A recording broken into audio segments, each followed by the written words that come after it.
So hi everyone, thanks for joining us again for another weekly discovery session. I'm Natalie Irwin, Director of Stakeholder Engagement here at Efficiency Canada. So thank you again for joining us on a Friday. Maybe some of you are joining us perhaps from a park outside, since some of them opened today across Canada, which is very exciting news. And maybe you have plans to go to a nursery. I know Ontario's opened up this weekend, which is very exciting for all the gardeners out there. So a reminder that we have extended these webinars into the end of summer, so please be sure to check the website each week to find out who the speaker is and the presentation, and please share it with your networks so that other people can join us as well. Before we get started, I'll quickly go over our webinar format. Our guest speaker from Energy Efficiency Alberta will present for approximately 20 minutes before we open the floor to questions and general community discussion for approximately 20 minutes as well. So if you've attended before, you know that we end pretty promptly at 12:45 Eastern Time. So a reminder that during the discussion period, there are two ways to ask questions. The first is to raise your hand and I will unmute you so that you can talk and ask yourself. Or the second is to type your question in the Q&A box, which is located at the bottom of your Zoom screen. And then I will ask the question for you. So please note that if you'd like to add to someone else's comment versus asking your own question, that's okay. It's encouraged. It's a community discussion. It's meant to be a conversation. The only rule that we have is the same one that we have for our presenters, and no sales pitches, please. So let's get started. So it's my pleasure to introduce to you our speaker who joins us from Calgary today. So Jesse Rowe is Vice President of Corporate Performance at Energy Efficiency Alberta, and he's going to give an overview on Alberta's province-wide approach to building a PACE style system. So Jesse, I hope you're going to tell us what PACE stands for at the start of your presentation, because we definitely love our acronyms in this sector, don't we? Oh, thanks very much, Natalie. Maybe I'll go to my title slide here. Yeah, I appreciate Efficiency Canada having us on and making this forum available for everyone to be able to connect during these times. So yeah, I'm going to talk about PACE, and it's funny because PACE, I think, is known more as PACE than its actual spelled out full form, which is Property Assessed Clean Energy. And I'll go into a little bit about what Property Assessed Clean Energy is and what PACE has become, a product that came out of the US and is now in Canada as well. But before I get there, I want to give you a rundown of what we're going to cover in the webinar today. So I'm going to talk about PACE, how does it work, what's the benefit for municipalities. I'm going to talk a little bit about what's happening across Canada with PACE, just because it is a national webinar, but definitely want to touch on that. But I want to spend most of the time focusing on what we're doing here in Alberta. I think that's a window that we wanted to make available to folks to be able to show you the work that's progressed to date and what our plans are going forward. And then come back to the Canadian context as well. There's some funding opportunities out there that folks might be interested in, so we'll touch briefly on that, but definitely we'll be spending the majority of the time on what we're doing here in Alberta. As an intro slide, I wanted to let you know a little bit about Energy Efficiency Alberta. So Energy Efficiency Alberta was set up in 2016. It was basically the carbon levy had been set up here in the province, and having funds come to Energy Efficiency Alberta to run energy efficiency programs was one of the initiatives within the Climate Leadership Plan here in the province. Of course, Alberta has since removed the carbon levy, and so our incentive programs are at this point either wrapped up or wrapping up, but we still have some financing products that are ongoing. So there's a loan guarantee program, that's one of those, and the Clean Energy Improvement Program is the other one, and that's Alberta's version of PACE. So it's essentially PACE, but the legislation that was passed was the Clean Energy Improvement Act. And so we have our own acronym, CEIP, and we call it CEIP sometimes here in Alberta. Maybe not the best sales pitch externally. We're still working on what does that exactly look like. But if I say CEIP, it's interchangeable with PACE. So just to put an acronym on top of an acronym. So let's go back to PACE, the acronym that most people are familiar with. So it is, the long version is Property Assessed Clean Energy. And this was an idea that was developed over a decade ago in the US. And basically he was trying to overcome the classic energy efficiency barrier of, if I make an investment in my property, but I'm going to sell it, I may not get the full return on that investment. And so some wise people thought, hey, what if we had a mechanism that could have the repayment of the upgrade pass along to a new buyer the same way that the benefits of the upgrade pass along to the new buyer? Because if you are buying a facility that hasn't upgraded, well, in this picture it's windows, insulation, boiler, lighting, air sealing, that sort of thing, then you're getting that benefit if you buy that property after that's been done. So how could potentially the cost of those upgrades be passed along as well, so that the people who made the investment, had the property to begin with, benefit, and the people who buy the property benefit as well, but also take some of the costs. And so that's where really an idea came up that property taxes may be a good way to do that, because with a property tax, it is something that's transferred at the time of the property transfer, and so the people buying the property take on the obligation to pay those property taxes. It was one of those ideas that people were wondering, is this going to work? And for a few years, it was like, okay, let's try some different things. And at a certain point, it took off. So now it's in many states in the U.S. Commercial PACE is a really big product out there. And residential PACE is actually taken off as well, with California being the leaders in that. So there's lots of, I think, good news stories and examples of this being a successful mechanism. One of the things that they found, though, when they introduced PACE is that it's not only helpful from a am I going to sell this property perspective, but also from the perspective of being able to attract attractive financing rates. And so given the fact that the repayment is through the property tax, that's a repayment mechanism that has a lot of security to it. And so people were actually able to see that the lending rates were lower as a result of it. So a positive unintended consequence of PACE. And so I think you put those couple things together, and it's one of the reasons why it's been successful and attractive mechanism. And so it is, I guess the other benefit I was going to talk about was because it's repaid through your property tax system in the municipal government, it's sometimes seen a little differently than a traditional loan in terms of people's books and balance sheets. So there could be a benefit for there as well. So it's definitely been proven itself to as one of the many ways in which we can try to unlock additional savings that perhaps were not being captured previously in the energy efficiency field. As far as how does PACE work from the participant perspective, here in Alberta, we're trying to make it as simple as possible. We know that the complexity of the process can be a barrier to entry. So from the participant perspective, we do want to make it simple. So, make sure that you can qualify, put in your application, do your project, and then start repaying through your property taxes. That's what it looks like at the simplest level from the participant perspective. Of course, behind the scenes, we've got the administrator, which in Alberta is Energy Efficiency Alberta. We're actually in the regulation as the administrator for the Clean Energy Improvement Program, CEIP, as I mentioned. And then we would work with the municipality who needs to play that role of collecting the repayment through the property taxes and having it on their property roll as well. A common question that comes up around PACE is what's the benefit for the municipalities?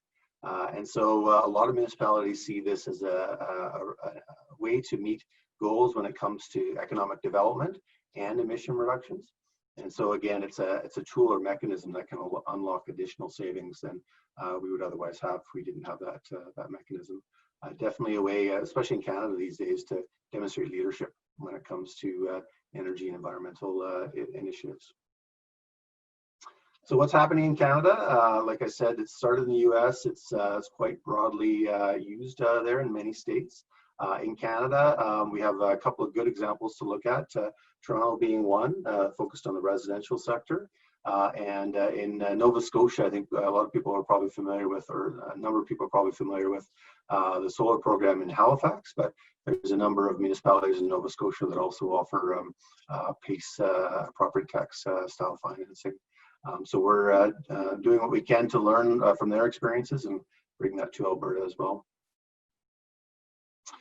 So I mentioned I wanted to spend most of the time on Alberta. So what have we been doing? So when it comes to having municipalities be able to add this as a charge that they collect, there's actually legislation that's required. Municipalities can't just go to and do it, because their ability to collect taxes or payments is dictated through their legislation. And so in Alberta, and I believe in Toronto was the Toronto Act, and in Nova Scotia, there was also provincial legislation used to enable this. And so in Alberta, we do have a legislation, an act that's been passed. As I mentioned, it's called the Clean Energy Improvement here in Alberta.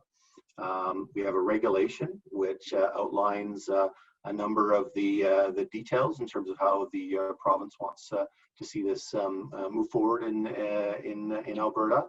And then one thing I should add to this list that isn't on here, it's not a legislation, but you can think of this as different layers of program requirements. So the legislation is the highest level, most general.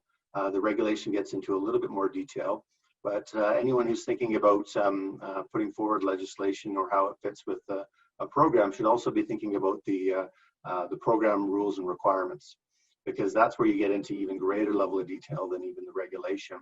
And the reason I mention it is because I think one of the things that I think people who generally know programs that are overseen by legislation, but a real important tenet to that is that you want to think about how all three of them work together. Because of course, legislation is the hardest thing to change. That goes through the legislature. Regulation is set or approved by the minister. And so that's the second hardest thing to change, whereas program rules are things that are much easier to change than either of those. And so what you want to do is you want to think about what's the right place to put the right requirement. If it's a requirement that you may not ever foresee changing in 10 or more years, then maybe the legislation is the right place to do that. If it's a requirement that you may not want to change or foresee changing within, say, a 5-year period, then maybe a regulation is the right place to put that. But if it's something that it's a program requirement that you look at and you say, well, this one might depend on how market uptake is. Maybe we want to change the rules as we go, as we learn about the program. Those are the things that you want to be putting into your program rules and requirements, because those are the easiest things to change. And so you don't want to set yourself up where you've got a certain level of detail, say in the regulation, that's really hampering your program. You want to put that in the program regulations, so requirements, so that you can have some flexibility in how it's implemented. Because at the end of the day, all of these different pieces, the legislation, the regulation, and the program rules are there to ensure the program is both successful and there's a certain level of consumer protection. The municipality is protected appropriately. But what that looks like, in a way, depends on how the market reacts. And you want to find that right balance between ease of access and checks and balances, is what I'll say. And so if you put too many checks and balances in legislation or regulation, then it can really hamper the program. Whereas if you manage your checks and balances more from the program perspective, then you can certainly adjust those as you see what's appropriate. Maybe you actually need to increase a requirement. Maybe you can decrease it to increase the volume of activity, or maybe a risk that you had foreseen at the beginning of the process didn't turn out to be that big of a risk, and so you can adjust that and make sure your program is balancing its effectiveness and participation versus its stringency. What else is happening in Alberta? So we've got a municipal advisory council. It's got at present 12 communities on it. It's interesting though that those 12 communities represent about 90% of the population here in Alberta. And so it does look at how are we going to roll out SEEP or PACE in a volume scale across the province, make it available to as many Albertans, residential and commercial, there's industrial as well available as possible. And so this Municipal Advisory Council helps us with talking about program design.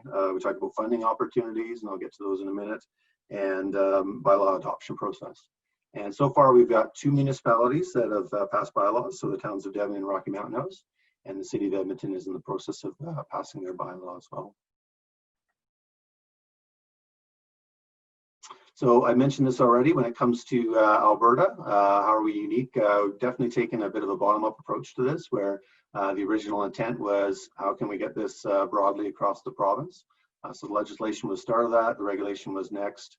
The program design is what we're in right now, and we're closely working with those municipalities that have bylaws or are in the process of passing bylaws to get to program launch. Of course, what's happening with COVID-19 these days is definitely affecting that, but we're still continuing to develop the program and do want to see a successful launch as we're able to. I'm not going to go through this slide in detail, but I do want to provide a little bit of a window into all the steps we've gone through to build our program. We've got Steve Atoni and Carly Beaver, I believe, on the call as well, that will help answer some questions about the details of how we've been putting together our program. So I won't spend too much time on this, but one thing I did want to touch on before I close is lessons learned. So I've already gone through the legislative side of it in terms of always good to try and get detail as far down as possible so that you do have some flexibility in that balance between stringency and program attractiveness. One thing that happened in Alberta is the role of the municipality is a little different than was originally envisioned, and the role that happens in the US as well. When we were developing the legislation here in Alberta, a parallel was drawn to something called a local improvement charge, and you can think of that as, say, a sidewalk upgrade or a paving an alley behind several properties, where that upgrade is then paid by the property owners that are benefiting from it. And so in order to draw a parallel between that local improvement charge and these clean energy improvement projects, one of the things that happens with the local improvement charges is it's the municipality that pays for that upgrade and basically hires the contractor to do that work. And so when trying to draw a parallel between that and the Alberta legislation for SEEP and PACE, the provision was put in that it was the municipality that was going to need to pay for the upgrade and have a relationship with the contractor to deliver that. And of course, the property owner is involved in selecting that contractor and also the relationship with that contractor. So that's a little different than PACE in the US, where it's the private sector that's offering the financing generally. And so one of the things that we need to work out here in Alberta is how do we, make that adjustment from perhaps how PACE programs have been done in the past. One of the challenges, of course, we're going to have is that when it comes to third-party lenders, is they've actually been in a way a bit of a driver for PACE projects in the US, and so that's going to be a bit of a different dynamic here in Alberta. So that's one of the things that we're going to have to work through as a jurisdiction. In terms of anybody thinking about legislation in their own jurisdictions, I've heard differences of opinion as to whether that's something that would need to be done in PACE legislation in Alberta provinces, and so definitely look closely on whether that's something that might be needed or not, because again there's some differences of opinion as to whether that should be a requirement or not in terms of legislation. I've already mentioned the balancing between stringency and attractiveness of the program, so I'm not going to belabor that point, but definitely something to always keep in mind when designing legislation, regulation, and the program. Last one I wanted to mention was mortgage lender consent. So this is something that Toronto has experienced as well with their residential offering.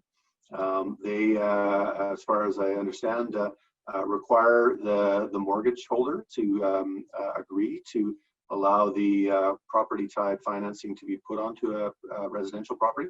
It isn't required in the commercial, but it is in I don't believe that Toronto has the commercial program, but as far as our conversations here about Alberta this would just apply to the residential sector. And so from what I've heard in Toronto's experiences, that requirement of getting mortgage lender consent explicitly has actually resulted in a number of projects, up to half of them, dropping out of the process. And certainly that's a big number to be losing in any program. So a very important piece to be thinking of in terms of how do you manage that. And I know that Toronto's worked with lenders, and there's a number of them who are now in a place where they do offer support, but it's been quite a process to get to that point where there is that automatic mortgage lender consent for these types of loans. And one of the reasons why I think there's some concern perhaps from the mortgage lending community is because property taxes actually take priority over mortgages when it comes to a situation where there's a default on payments. And so they say, well, I don't want anyone to get ahead of me in terms of being paid out. So a legitimate concern. One of the things that's been talked about in order to help mitigate that concern is things like loan loss reserves. And I know the Federation of Canadian Municipalities and their funding have talked about some loan backstops, so that can help mitigate it. May not completely eliminate the requirement to get mortgage lender consent, but that's something that certainly needs to be worked on in order to have residential projects and programs be successful and perhaps less onerous than maybe the situation we're currently in. I think it's doable. I think it's we should be able to get to a positive end state, but this is an issue that's going to be present for anybody doing PACE program across the country. And so I think one of the things that has started to be a conversation is how do we take a national approach to addressing this mortgage lender consent issue, because I think it can be overcome, but it's going to take some work and time to do that. All right, noticing what time it is, I won't spend too much time on my last slide here, but I did want to make sure that folks were aware that FCM does have funding that's related to efficiency financing programs specific to the residential sector. And if you're interested in considering a program like PACE or another residential efficiency financing program, definitely go check out FCM and take a look at what they're putting together and offering. That's all I had, Natalie. It was only 3 minutes over, so hopefully that's not too bad. That's fine. That's good. That's perfect. So you have two colleagues that you wanted to join you for the Q&A, so I'm just going to allow them to talk here if you just want to quickly introduce them. Sure. I see we have Carly up there. Carly, are you with us? Yep. Hello. Do you want to do a brief introduction? Sure. My name is Carly Beaver. I'm working with EEA on the Clean Energy Improvement Program. I've been working on the program since November 2019, so it's been an exciting time getting to know this program and getting it up and running. Excellent. Thanks, Carly. And Steve? Hi, I'm Steve O'Tony. I'm the director of EEA's financing portfolio, which includes SEEP. And I've transitioned into the program roughly 8 months ago, but I've been with EEA from the very start, and I helped design the initial residential portfolio, some of the small business programs, and also nonprofit programs. Excellent, thanks. That's awesome. We have a few questions here, and I know, Jesse, you have some for our listeners as well. So first question here is from Sharon Buddy. Credit unions seemed to be, credit unions seem to be more willing to work with municipalities in Nova Scotia. So that's a credit union in Atlantic, for example. What's the situation like in Alberta regarding credit unions as third-party lenders and for easy mortgage consent? Mm-hmm. So when it comes to credit unions, they only in Alberta right now really fit into the mortgage lender consent side of things. So in terms of a source of capital, again, it's the municipality in Alberta that needs to provide that. So we're not actually talking to lenders about being capital providers directly to projects. Now they are talked about as capital providers to the municipality. And so folks like Devon and Rocky Mountain also talked about using lines of credit with their existing financial institutions, but that's a bit of a separate issue. In terms of mortgage lender consent, we're still early in the process and haven't gotten to the place where we've specifically approached institutions about blanket mortgage lender consent, but we will likely need to get there. And I do hope that the credit unions may be some very welcoming places to go to get some of those initial blanket considerations. And now we have started talking to financial institutions about the issue, but haven't launched programs yet, so I haven't gotten to the specifics of, all right, would you be able to, actually sign up as someone providing blanket consent for your mortgages? That's well. When you are ready, let us know, because we can always set up some meetings with the credit unions in Alberta with the ones in Nova Scotia, and they can share experiences and hopefully convince them to come on board. Yeah, another question here is from Gurmit, is the two municipalities that have bylaws, have they launched the program, and what is being offered in terms of upgrade under the projects, and has there been any uptake yet? So they haven't launched their programs yet. We're still in the process of working with them on program design. And I don't know, Carly or Steve, who would like to answer the question about the measures that we're envisioning for the program, but that'd be a great one for you guys to take if you can.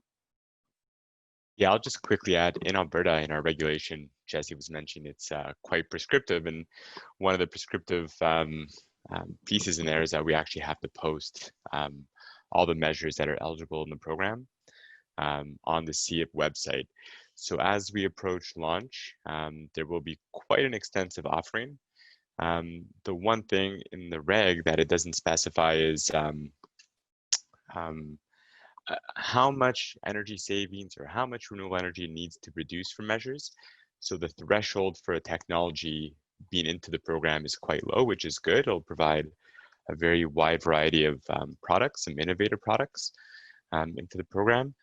So we don't have the list now, but you'll see a typical full suite of energy efficiency projects and quite a full suite of renewable projects as well. So the only true requirement is it has to save energy and it has to produce energy. And so we're building our list kind of ground up from there. And the list on our website will be open in case, folks in the market who have a product, I think it should be in the program. There'll be a process where they can submit it to us, we'll evaluate it, and then if it meets the threshold, we'll post it on our website. Just a follow-up question to that from Lance Whites. Do you happen to know the ETA of the program in Edmonton? So we continue to work with Edmonton on that. I've heard their bylaw process has been delayed due to all of the delays that are happening these days around meeting schedules and whatnot. It doesn't sound like that's going to delay the launch of the program too much. There was a bit of buffer in there built in. I'm not going to steal Edmonton's thunder in terms of commenting on when they may or may not launch. So that's one that we'll have the city hopefully share publicly themselves when they're ready. You're not going to give us any sneak hints on this. Exclusive. I'd have to go ask them what they're comfortable with sharing at this point. And then another question here from Heather. Are you / municipalities considering a 1-to-1 credit to debit ratio? Why or why not? I'm not sure if I understand the question fully. Steve or Carly, did you want to respond to that one? I think it's similar to what the Clean Foundation does in Nova Scotia with their programs. So they evaluate the proposed upgrades based on what the cost is versus what the energy savings will be, and they require that it is a 1-to-1 cost to. Perfect. And then I've also unmuted Heather if you want to clarify your question at all. Yeah, that would be great. Yeah, that's exactly it. Okay. So we're up here in the Yukon. We've seen that Nova Scotia has that 1-to-1 debt ratio, which has excluded some products like window upgrades because they don't have a great payback in terms of time, but we know that they're a sort of essential component. So yeah, just wondering if you've heard anything about that. Any concerns about that in Alberta? So we're not implementing that sort of requirement in our program. We have talked to the Clean Foundation about that, and they have talked about things like windows and potentially solar not being able to go through just because of that ratio that they require. The one thing that within our program that we do is that the term of the loan has to be equal to the effective useful life of the upgrade. So you can't be paying for the upgrade longer than the lifetime of that upgrade is. So that's one thing that we've put in to mitigate that a little bit. It doesn't necessarily mean that your credit to debit ratio is going to be 1-to-1, but it is a bit of a mitigation on that for our program. Yeah, just to add to that a little bit, I think the savings to investment ratio, that's what I call it. So I wasn't sure exactly what you're talking about, but when we look at that, certainly if one of the goals is it has to pay back, like the loan has to be paid back through energy savings, and yeah, you want to have a savings that are greater than the investment. But when it comes to things like windows, you get more than just the energy savings with your windows. So the question becomes, are we comfortable as a program, or is the municipality comfortable as a municipality helping people achieve not just energy savings, but increase in building quality, for example, increase in comfort, that sort of thing. Because at the end of the day, for me personally, one of the tests I always have is, would someone who buys this property later on be happy or upset with the property tax that they now need to pay?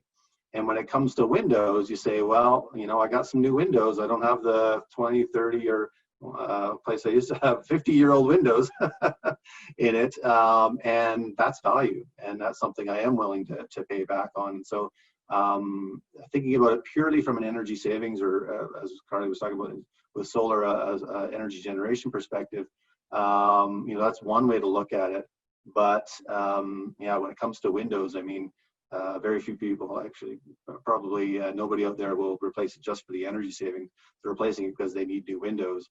And really, the energy savings is really the difference between a new window that's a standard efficiency and a new window that's a high efficiency. And that's really the energy savings increment that you're investing into. But when someone's looking for a loan for windows, they don't just need the increment; they need to pay for the whole thing.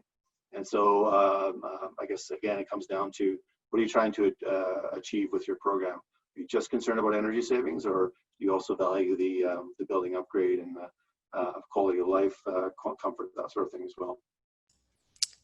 Thanks for that, Jesse. I know I actually said yesterday, we were chatting as a team specifically about windows, and we were saying that with energy savings with windows, it's still a hole in your wall, even if it's a window. So it's not much energy savings there. Yeah, if you want to put extra windows in, yeah, that's definitely making more holes.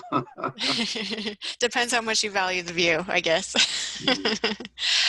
Question from Aaron Shute here is, do you require your clients to have an M&B program in place, or a way to verify the energy savings?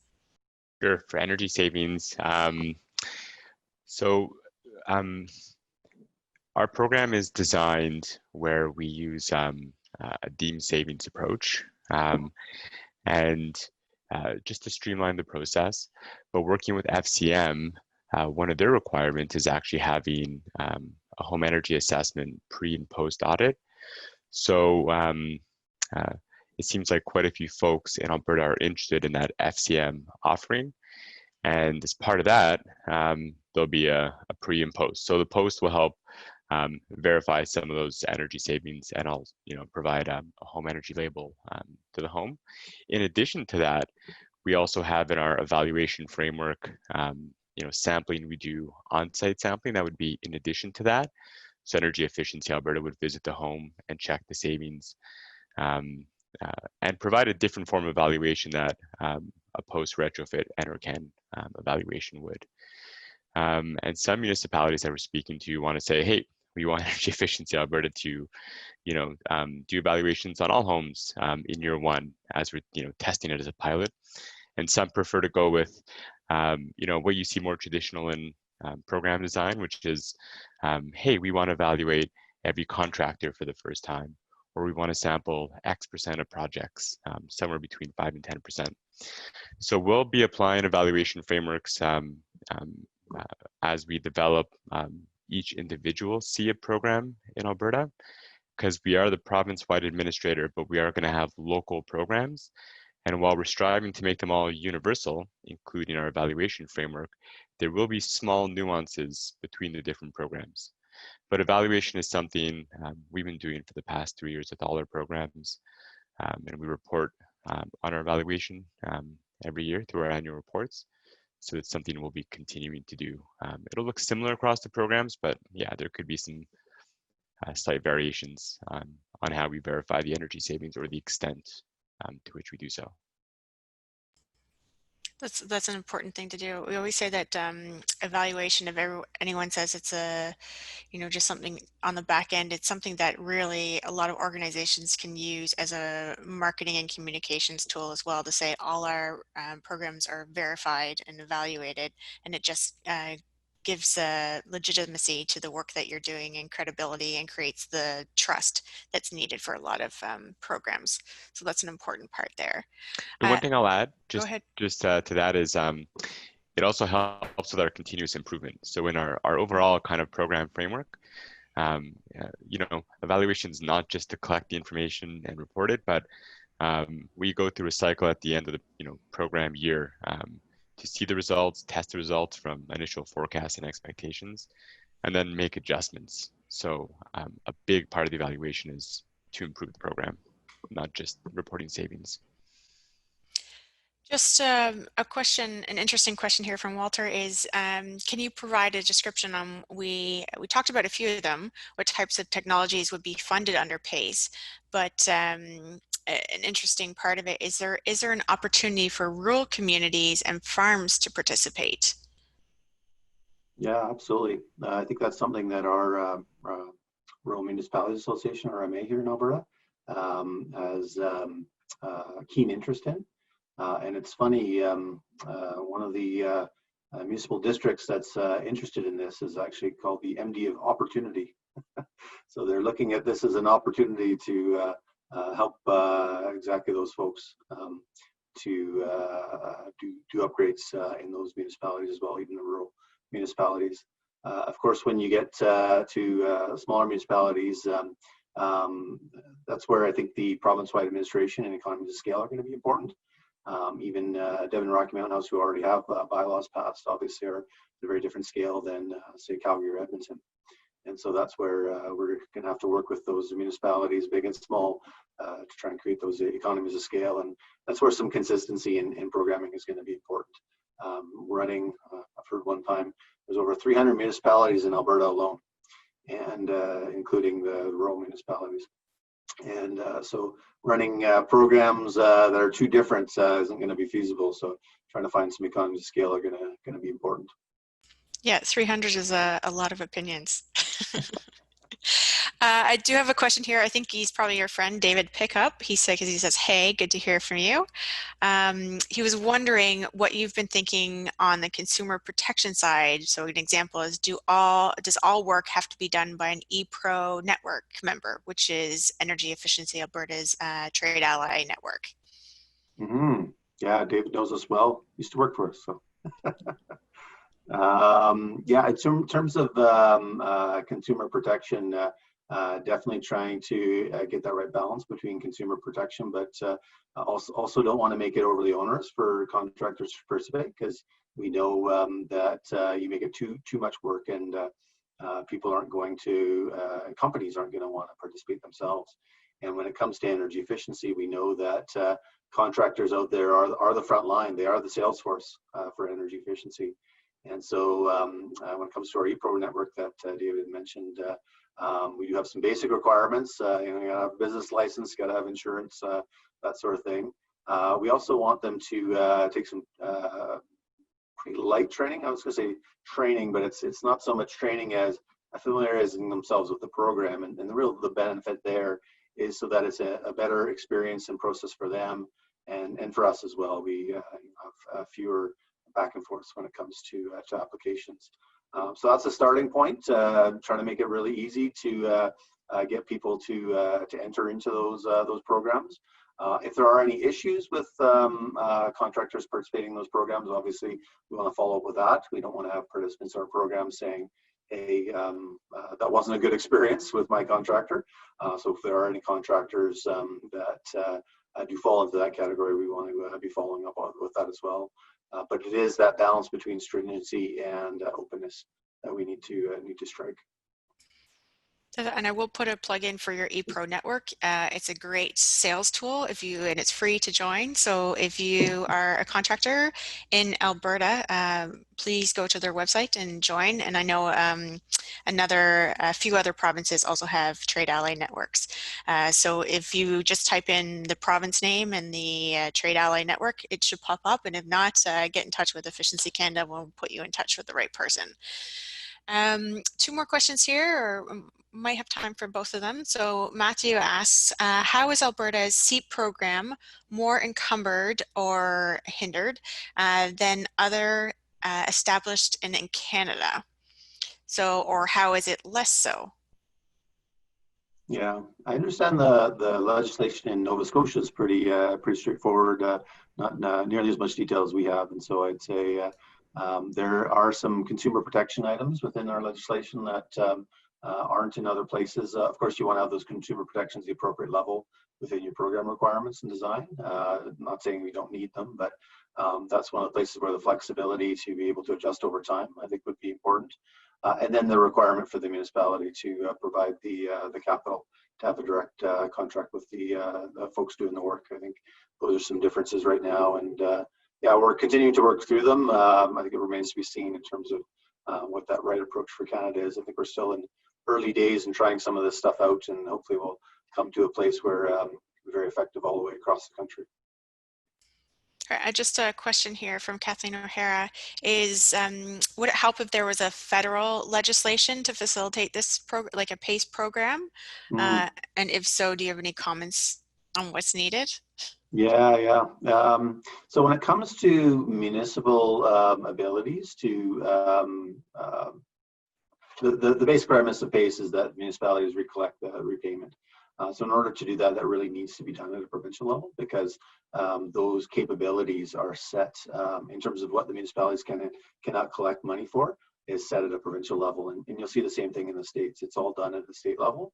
And so I think there's a lot of benefits to sharing lessons learned and learning from one another, but it still needs to be done at a provincial level.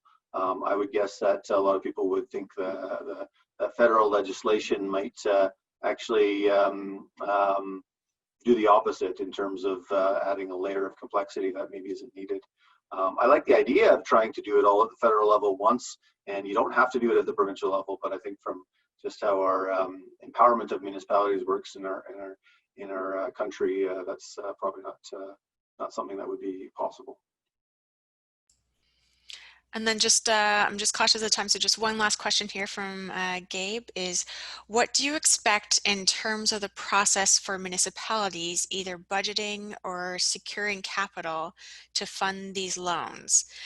And two parts, so, and do you have any targets laid out in terms of loans made or energy saved, etc.?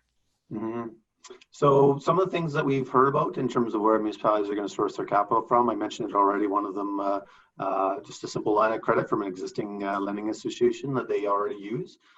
Really simple and flexible way to get funds for these types of projects.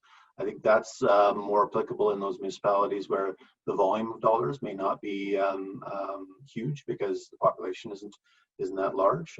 Whereas other ideas that I've heard are things like funding it through their own capital available, sourcing funding from some folks like FCM and the program that's available there. And then at one point, the normal municipal financing mechanism was also talked about. So I think those are all possibilities. Love to get Steve or Carly to weigh in if I missed anything, but before I go there, in terms of targets, we do have targets, goals that we're setting for each of the municipalities, and it's really based on what we've seen in terms of uptake on a population basis in other jurisdictions. So I don't have those off the top of my head, but in terms of sourcing the funds, I don't know, Steve or Carly, if I missed anything there. No, I think you covered it all. Good, I passed my test. You're allowed to stay. So I'm just going to wrap up because I'm just noticing the time, and I always say that we like to have as close to a hard stop at 12:45, so people still have some time in their lunch break or morning break or afternoon tea, depending on where you are in Canada or around the world.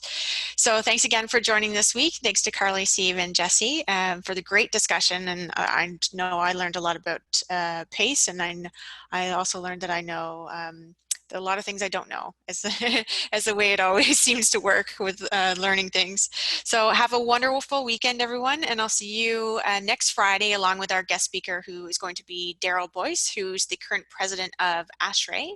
He's going to talk about their new headquarters down in Georgia, I believe, and it's being renovated to zero energy standards.